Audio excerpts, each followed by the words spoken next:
Are you applying to jobs and not hearing anything back? If you follow the tips in this video, it should improve your strike rate. So why is it so difficult applying for a job these days? You're sending off lots of resumes, lots of applications and not hearing anything.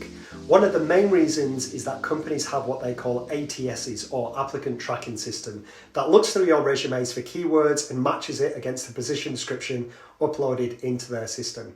The more keywords you have, you go up the ranking, and if you're in the top 10, you get a call back, and if you're not, you simply don't. So that's why you might not be getting the call back there and for jobs that you really should be. It's crazy, isn't it? But look, I mean, if that's the way it is these days, then we've got to get these keywords into your resume. So I'm going to share my screen with you and give you some examples of what I'm talking about, and hopefully it helps. And I'm pretty positive if you do this, it should improve your strike rate. Okay, so here is an example advert I've created for the purpose of this video. This is kind of typical of what a company will advertise on LinkedIn or your local job board here in Australia, Seek. And Indeed are probably the two biggest ones. But what I would do, I'd get their advert, I would then copy and paste it into a Google document or a Word document, whatever you use, doesn't really matter.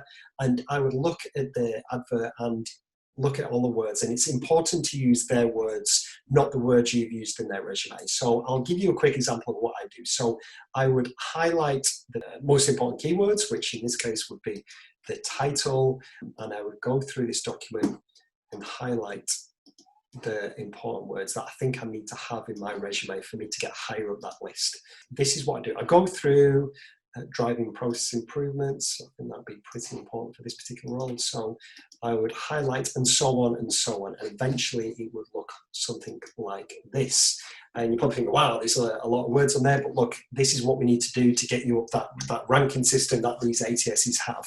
So what I've got a lot of words now, and a lot of these would probably be in your resume if you were, in this example, an FP&A manager. But it's important to get their words into your resume. A good way to do this, and I'll show you here, is a resume template I use with my candidates to give them some ideas. But this part at the start of your resume, the profile and the key skills strengths, it's important to get a lot of these keywords in this part, right at the start of the resume, because you've got to understand that when it goes through an ATS, you might be ranked. And if, say, you're in the top 20, a human will be there, HR, internal recruiter, will look at your resume, and they might not be a specialist in your field. So they want to see these keywords straight away. They don't want to see them further down your resume.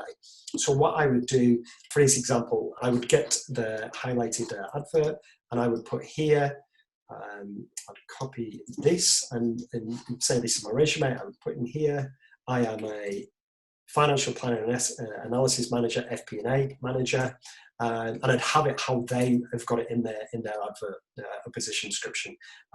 Even have that FP&A.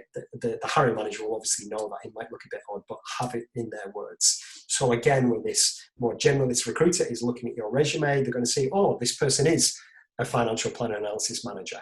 That recruiter might not even know what that means, but that's not their job to know what it means. It's to find the right person. And look, start populating these keywords in the profile. Obviously, make sure it makes sense. And what you've also got to consider as well, I touched on before, these key skill strengths. Again, have some of these words: excellent communication, good team player, strong modeling, whatever makes sense to the job you're applying for, and put it in here.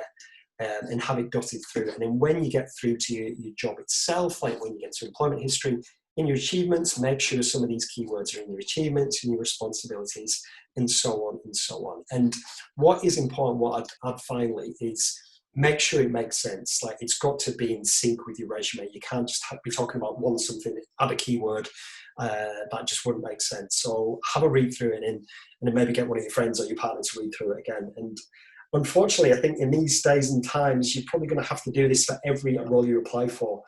To beat these systems, that's how you're going to do it. That's how you're going to get to the top of the system. If you want to be in the top 10, I really think this is what you're going to have to do. Unfortunately, the chances of you speaking to a human are going to be pretty limited, but hopefully with this example I've given you, it should work.